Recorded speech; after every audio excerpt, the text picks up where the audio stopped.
Just recently, there was a vote canceled in the U.S. Congress. And the reason why it was canceled is it lost support.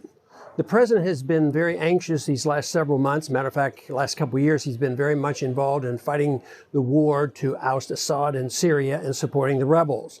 It's become known that the rebels are made up of Al-Qaeda and a lot of radicals, and yet we've been on the side of the Al-Qaeda.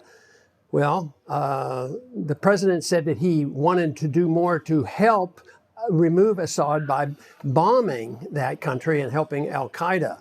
But the people woke up, heard this message, and rejected this idea. The president claimed he had the authority to do it without congressional approval, but decided because he was getting a lot of negative press over this, that he would take it to the Congress and get a vote. But in the meantime, the support for this just disintegrated. There was no support for this, and he was forced to cancel this vote. But this is significant in the fact that American people, if they speak out and let the government know and let the president know, they will have to change policy. And now, especially in the last 10 years, matter of fact, even since World War II, we've never declared war. The presidents just do whatever they want.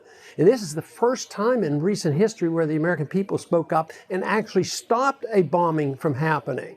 And yet there's a lot of individuals in Washington, around the country, the neoconservatives, who are anxious to get rid of Assad, regardless of the fact that they will end up with a country more messed up than ever, just as we have done in Afghanistan and in Iraq. But going into Syria right now, their plan was to march then on to Iran and change the government in Iran. But it's very, very exciting to realize that this vote was canceled. This is one of the most important non-votes in foreign policy that we've had in a long, long time. And it's a result of the public opinion going against the president and reining in the president, because the president does not have authority to do this. Matter of fact, in the last several years, the presidents have assumed that they can get authority elsewhere. They don't need congressional authority. They can get it from the United Nations or from NATO, which is absolutely wrong, and one of the reasons why we get involved in these wars.